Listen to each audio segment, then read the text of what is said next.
Hello everyone, welcome to our new blog. আশা করি তোমরা সকলেই ভালো আছো আর আমরাও মোটামুটি ভালোই আছি। তবে সকাল থেকে অনেকটা ব্যস্ততার মধ্যেই সমস্ত কাজবাজ কমপ্লিট করে নিয়েছি আর এখন 12:30টার মতো বাজে। তো এই দাদাভাই আমি রেডি হয়ে মেয়েকে নিয়ে যাচ্ছি ডক্টর চেক আপে। তবে বেশ কয়েকদিন আগে মেয়ের ভ্যাকসিনেশন হয়েছে আর ঠিক ভ্যাকসিনেশনের পর থেকেই না মাম্মার শরীরটা একদমই ভালো যাচ্ছিল না।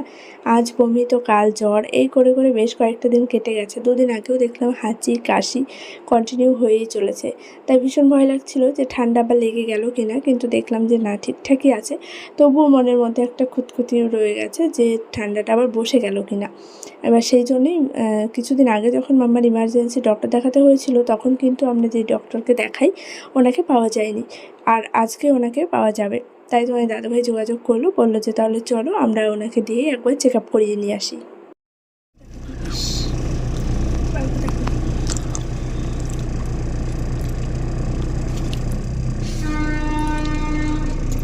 আমাদের ডাক্তার দেখানো কমপ্লিট। এখন এই যে একটু পেয়ারা নিয়ে নিয়েছি, পেয়ারা খাচ্ছি। আর পেয়ারা মাখা করে নিই, শুধুমাত্র বিট লবণ দিয়ে এই যে কেটে কেটে নিয়েছি ছোটো ছোটো করে টুকরো। আর মেয়েকে কোলে নিয়ে বসে বসে খাবো, ওর যখন তখন ঝাল লাগতে পারে হাতে মুখে চোখে, ওই জন্য আমি রিস্ক নেইনি, শুধুমাত্র বিট লবণ দিয়ে নিয়েছি। আর একটা প্লেটে আমার দাদাভাইও খাচ্ছে, আমিও খাচ্ছি। আর দেখো আমাদের সঙ্গে আমার এই ছোট্ট বুড়িটাও পেয়ারা খাচ্ছে, ললিপপ খাচ্ছে, ওকে কাঠির সঙ্গে গুঁজে দিয়েছি, ওইভাবে সুন্দর চেটে চেটে খাচ্ছে। তোমারটা খাও, তোমারটা খাও।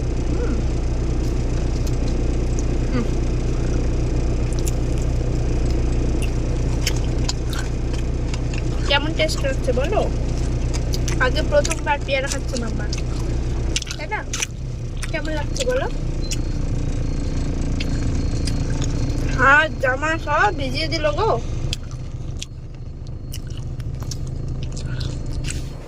মায়েদের মন বোঝা বড়, তাই বাচ্চার শরীর খারাপ থাকুক বা না থাকুক মনটা কিন্তু অস্থির হয়ে যায়। ডক্টর কি বললেন তার উপরে নিজের শান্তি পাওয়া যায়। তো ডক্টর দেখে বললেন ও একদমই সুস্থ আছে, একদম অ্যাক্টিভ রয়েছে, সুস্থ বাচ্চা, কোনো টেনশনের কারণ নেই। এরকম থাকলে আর আসার দরকার নেই, যদি খুব ইমার্জেন্সি হয় তাহলে হোয়াটসঅ্যাপ করতে। যাই হোক, আমাদের ডক্টর দেখানো কমপ্লিট আর এখন আমরা যাব একটু জুডিওতে। আর হ্যাঁ, মাম্মার হাতে এই পেয়ারাটা দেখে তোমরা একটা শর্টসে কমেন্ট করেছো একজন দিদিভাই, দেখলাম যে বাচ্চাকে এভাবে পেয়ারা দিও না, গলায় আটকে যেতে পারে। তো আমি কিন্তু কাঠের মধ্যে পেয়ারাটা সেভাবেই দিয়েছিলাম, আর আমি জানি ওটা মুখে নিতে পারবে না, তারপরেও কিন্তু বারবার ওকে ফলো করছিলাম। তো যাই হোক, আমরা কিন্তু চলে এসেছি জুডিওতে, কারণ এখন জানো তোমরা সকলেই সেল চলছে। তবে না, জুডিওর কালেকশনগুলো আমার খুব বেশি আজকে পছন্দ হলো না, হয়তো যা ছিল স্টকে সব বেরিয়ে গেছে, আর না হলে আমি পছন্দ মতো পাচ্ছিলাম না। না, তো দাদাভাই তো আমাকে বকাবকি করছিলো, হ্যাঁ তুমি জুডিওতে আসো কিন্তু নিজের জন্য কখনো কিছু নাও না। আসলে পছন্দই হচ্ছিল না আজকে মেয়েদের কালেকশনগুলো। হ্যাঁ, যেগুলো পছন্দ হচ্ছিলো সেগুলো আমার পরার মতো না, মানে একদমই যে স্লিভলেস আর কি ওয়ান পিসগুলো রয়েছে শর্ট, সেগুলো তো আমরা পরি না, মানে আমি পরি না। তো ওই জন্য আর ওইগুলো ভালো লাগলেও নেওয়ার মতো না। আর তো এই দাদাভাইয়ের জন্য কয়েকটা টি শার্ট নেওয়া হয়েছে, ওভার সাইজের ও টি শার্টগুলো পরে, তবে সেগুলো আমাদের লোকাল দোকান থেকে নিতে গেলে মানে ওর সাইজে পাই না, তারপর কালার পছন্দ হয় না, তো এখানে কয়েকটা নিয়ে নিয়েছি। আর মাম্মার জন্য দুটো একটা জিনিস নেওয়া হয়েছে। তো জুডিও থেকে কয়েকটা জিনিস কেনাকাটা করার পর যখন আবার ফিরছিলাম তখন তোমার দাদাভাই বললো চলো ইজি বাইতে একটু ঘুরে আসি, কারণ সব জায়গায় এখন কম বেশি সেল চলছে। তাই আবার ইজি বাইতে এসেছিলাম, আর এখানে খুব বেশি আসা হয়ে ওঠে না, এই ডক্টর দেখাতে আসলেই যদিও বা এগুলো একটু ভিজিট হয়, তাছাড়া মানে শপিং করার উদ্দেশ্য করে কিন্তু কখনোই এত দূর আসা হয় না। সমস্ত কাজবাজ মিটিয়ে এখন তোমার দাদাভাই ওইদিকে বিল করছিল, আর মাম্মা তো কিছুতেই থাকবে না, কারণ এই যে ঘুরতে ঘুরতে 1-1.5 ঘন্টা কোথা দিয়ে পার হয়ে গেছে বোঝাই যায় না। কিনেছি তো 2-4টে জিনিস, তারপরেও সময় পার হয়ে গেছে অনেকটাই। তো এখন বিলিং কমপ্লিট হলেই আমরা কিন্তু বাড়ির পথে রওনা দেব। তো সমস্ত কাজ মিটিয়ে এখন কিন্তু বাড়ির দিকে রওনাও দিয়ে দিয়েছি। আর বেথুয়া বাজারেও কিছু কাজ রয়েছে, কারণ বাবার জন্য একটা ফোন নিতে হবে। আমার শ্বশুরমশাইয়ের ফোনটা খারাপ হয়ে গেছে, একটা টাইপ সেট ছিল আগে ছোট্ট, তো সেই সেটটা খারাপ হয়ে গেছে এখন ব্যবসার কাজের জন্য বলো, আর এখন ফোনটা সবারই অত্যন্ত জরুরি একটা জিনিস। তো সেই জন্যই তবে দাদাভাই অনলাইনে একটা ফোন দেখেছিল, তবে সেটা এই মুহূর্তে অ্যাভেলেবেল নেই, ওয়েট করতে হবে কবে স্টকে আসবে।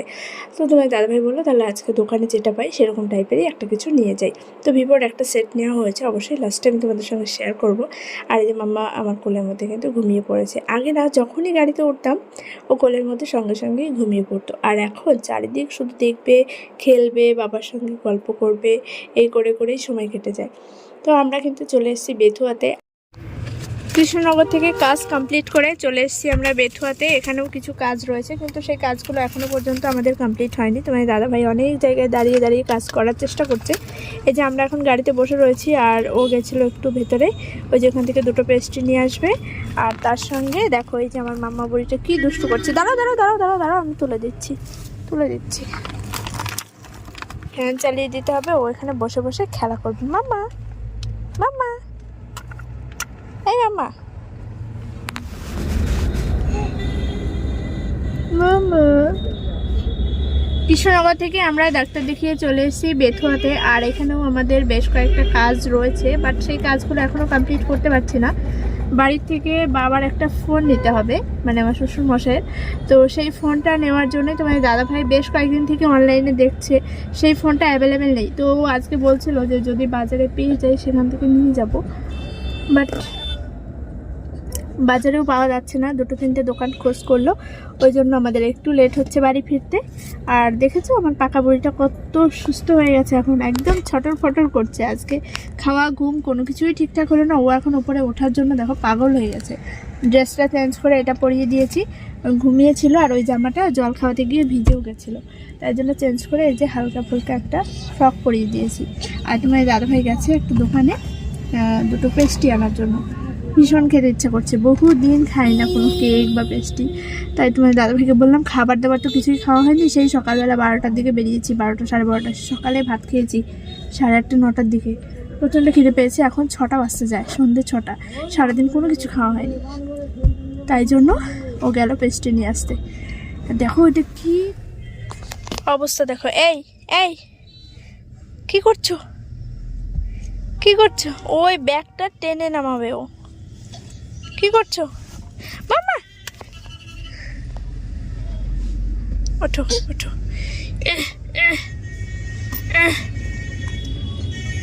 তাকাও আমার দিকে। মাম্মা মাম্মা, পাপা কোথায়? পাপা ওই দেখো পাপা আসছে, ওই যে। তো ওই দাদাভাই খাবে প্যাটিস, আমি প্যাটিসটা একদমই ভালো খাই না। আর আমাদের জন্য বললাম পেস্ট্রি নিয়ে আসতে, আমাদের জন্য মানে তোমার দাদাভাইও খাবে, আমিও খাবো পেস্ট্রি। দেখো নিয়ে আসছে, দেখো। ইয়া কে খাবে রে, খাবে তুমি? আমি কেক আনিনি। কেন? মানে তোমার জন্য আনোনি? আমার জন্য তো এনেছো? হ্যাঁ, দুটো এনেছি। ঠিক আছে দাও। তোমার একটা আমি প্যাটিস এনেছি দুটো। খাও। এই কি তুরবুর করছে, রাখো ওইখানেই রেখে দাও না। নেবে তুমি। লাস্ট গাড়ির মধ্যে তোমরা দেখেছো যে তোমার দাদাভাই খাবার দাবার নিয়ে আসলো, কিন্তু এমন কাণ্ড হয়েছে কি বলবো তোমাদেরকে। ও নিজের জন্য দুটো প্যাটিস নিয়ে এসছে, আর আমার জন্য একটা পেস্ট্রি। আর আমি যেহেতু ওই বাড়িতে নেমে থাকবো, তোমার দাদাভাই আবার গাড়িটা দিয়ে আসতে যাবে, তো সেই জন্য ও মায়ের জন্য একটা নিয়ে এসছে। তো ব্যাপারটা হয়েছে পেস্ট্রির যে নিয়ে এসছে তার মধ্যে কোনো চামচই দেয়নি। এবার হাত দিয়ে আমি বাচ্চা নিয়ে কী করে খাবো, গাড়ির মধ্যে আমি খেতেও পারি না। আমার এত মন খারাপ লাগছিলো যে কত আশা করে ভাবলাম যে গাড়িতে খেতে যাবো, সেটা আর হলো না। যাই হোক বাড়িতে এসে খেয়েছিলাম। আর এই যে তোমার দাদাভাই আমাকে ওই বাড়িতে নামিয়ে রেখে আবারও গেছিলো আকাশকে নিয়ে বাজারে বাবার ফোনটা নিয়ে আসতে। তো দুজনা মিলে আবার অনেকটা সময় ধরে ঘোরাঘুরি করে রাত 9:30টার সময় ফিরেছে। আর তখনই যে আকাশ আবার পাঠিয়ে দিয়েছে আমার জন্য মোমো, তো সেটাই বাড়ি এসে আবার আমি খুলে দুটো একটা খেয়েছি।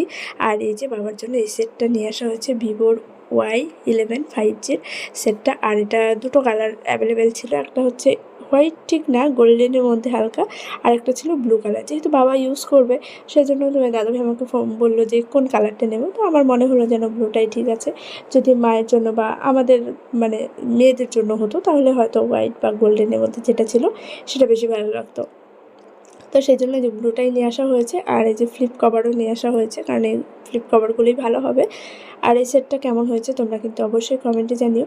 আমি তোমার দাদাভাইকে বলি জানো তো, যে তুমি যখন কোথাও যাবে বা কোনো কাজের সোর্সে, বা যদি মনে হয় যে সেই মুহূর্তগুলো একটু ভিডিও ক্লিপ নেওয়া যায়, তুমি অবশ্যই নিও, তাহলে আমি ভিডিওতে অ্যাড করব। সেটা কখনোই করবে না, ও ভিডিও করতেও লজ্জা পায়, নিজেও ক্যামেরার সামনে আসতে আনকমফোর্টেবল ফিল করে। তো সেই জন্য আর কোনো ভিডিও ক্লিপ নেওয়া হয় না, তোমাদের সঙ্গে সেভাবে শেয়ারও করতে পারি না। তো যাই হোক ফোনটা একদম ঠিকঠাক করে সমস্ত সেটিং এর কাজ কমপ্লিট করে তোমার দাদাভাই ফোনটা বাবাকে দিয়ে দিয়েছে। আর এদিকে দেখো পরের দিন দুপুরবেলা থেকে আবার ভিডিও কন্টিনিউ করছি, কারণ ভিডিওটা খুবই ছোট্ট হয়েছে। আমার চলে এসছে একটা পার্সেল, আর এই পার্সেলের মধ্যে রয়েছে অত্যন্ত প্রয়োজনীয় ওয়াইপস। বর্তমানে আমার চুলের অবস্থা ভীষণই খারাপ। জাস্ট স্নান করে এসে চুলটাও আঁচড়াতে পারিনি ঠিকঠাক মতো, সিঁদুরটা লাগিয়ে নিলাম। আর এই চুল আঁচড়াতে গেলে বহু সময়ের দরকার, তার সঙ্গে অনেকটা ধৈর্যের দরকার, যেটা আমার এই মুহূর্তে নেই। এবং সেটা কবে কখন হবে আমি নিজেও জানি না, কারণ 3-4 দিন পর পরেও চিরুনি দিই আমি চুলে। ভালো লাগে না, চুলে এত পরিমাণে জট পেকে যায়, চুলটা ঠিকঠাক না করলেই হচ্ছে না। চুল তো কাটাতে হবে, পার্লারে যেতে হবে, চুলটা স্ট্রেট করতে হবে। এবার সেটা করতে গেলে অনেকটা সময়ের ব্যাপার, মানে সারাটা দিন মেয়েকে কোথায় রাখবো, কী করবো, কীভাবে ওকে আমি সেই দিনটা ম্যানেজ করবো, এটা ভেবে ভেবে আমি এখনও যাওয়ার সাহস করে উঠতে পারছি না। তবুও তোমার দাদাভাই বলেছে যে পুজোর আগে একটা দিন চেষ্টা করবো যাওয়ার, মানে ওই বলেছে যে চুলটা ঠিকঠাক করো। আমার নিজের ভালো লাগে না চুলটার জন্য। তো যাই হোক, সেটা না হয় পরে করা যাবে। আমি স্নান করে এসে ওই যে শুধুমাত্র সিঁদুরটা লাগিয়েছি আর মেয়েকে ঘুম পাড়াবো। তার আগে একটু খাবার খাওয়ানোর চেষ্টা করলাম, খাবারটা একটুও খেলো না। ওর বাবা ফোন করেছিল, ভিডিও কলে একটু কান্নাকাটি হলো, একটু গল্প হলো। এখন দেখি ঘুমাবে। ঘুম পাড়ানোর জন্য ওকে শুয়েছিলাম, কিন্তু সেই মুহূর্তে পার্সেল আসলো, একটা ফোন আসলো, তাই চলে গেছিলাম রাস্তায় মামাকে নিয়ে। এই যে পার্সেলটা ওপেন করলাম আমি আর মামা দুজনা মিলেই। এর মধ্যে রয়েছে লিটল অ্যাঞ্জেলের ওয়াইপস। এটা আমি ফার্স্ট টাইম ব্যবহার করব। কি মা, কি দেখছো? তো এই যে সবগুলো বিছানার ওপর যে কী অবস্থায় রয়েছে দেখো, ছড়ানো ছিটানো, এগুলো সব এখন গুছগাছ করে সরাবো। তারপর ওর বিছানাটা করবো, দেখি আবার একটু চেষ্টা করবো ঘুম পাড়ানো। ঘুমিয়ে যাবে, 10-15 মিনিটের মধ্যে ঘুমিয়ে যাবে। মামা মামা মামা ডাকলে খুব সুন্দর সাড়া নেয়। ওর বাবা যখন এসে ডাকে মাম্মা বলো বাবা, না না বলো বাবা, বলো বাবা বাবা, বলো পড়ে যাবে তো। দেখো ক্যামেরা অন করেছে, সামনের দিকে চলে আসছে। মাম্মা বলো বাবা, বলো না না না না, শুধু শিখেছে না না না না না না না না, পড়ে যাবে। দুপুরেও মাম্মার আজকে ঘুমাতে ঘুমাতে অনেকটাই লেট, কারণ ওকে যখন আমি ঘুম পাড়াতে যাবো ঠিক 3টে মতো বাজে, তখন একজন মিস্ত্রি আর কি জেঠু এসেছে আমাদের বাড়িতে কিছু টুকটাক কাজকর্ম করাতে হবে, সেই জন্যই আর কি সব দেখিয়ে শুনিয়ে দিচ্ছিলাম। আর 2 দিন পর থেকে কাজে আসবে, সেই করতে করতে মামার ঘুমেও লেট। আর ঘুমটা একদম শেষ হতে না হতে এই যে দিদিরাও চলে এসেছে, অন্যদিরা এসছে, পিহু, নবাব, জামাইবাবু সবাই এসেছে। তারপরে তো ঘুমটা গেল ভেঙে। আর এখন দিদি দাদাকে পেয়ে মামা খেলতে ব্যস্ত। তারপর ওকে ঘুম থেকে তুলে ফ্রেশ ট্রেশ করিয়ে খাবারও খাইয়ে দিয়েছি। তো এখন সবাই মিলে একটু গল্প আড্ডায় ব্যস্ত ছিলাম। ওইদিকে মা রান্নাবান্না করছিলো, বারবার বাইরে যাচ্ছিলাম ঠিকই, কিন্তু কোনো রকম হেল্প সেভাবে করতে পারছিলাম না। ওই যতটুকু পারা যায় যতটুকু করা যায় চেষ্টা করি, কিন্তু হয়ে ওঠে না। তো ওই যে দিদি চা করেছিল, চা খেয়েছি। ওইদিকে বাবা চিকেন এনেছে, চিকেন রান্না হচ্ছে, ডাল, পাঁপড় ভাজা, চাটনি, অনেক রকমের আইটেম হয়েছে। তবে সেগুলো কোনো কিছুই তোমাদের সঙ্গে শেয়ার করতে পারিনি। তো অনেকটা সময় পরে যে তোমার দাদাভাই চলে এসছে 7টা-7:30 দিকে, তারপরে সবাই মিলে বসে একটু গল্প আড্ডা হচ্ছিলো। দেন খাওয়া দাওয়া করে দিদিরা চলে গেলো বাড়িতে, আর আমরাও খাওয়া দাওয়া করে রাত্রে ঘুমিয়ে পড়েছি। চলো বাই।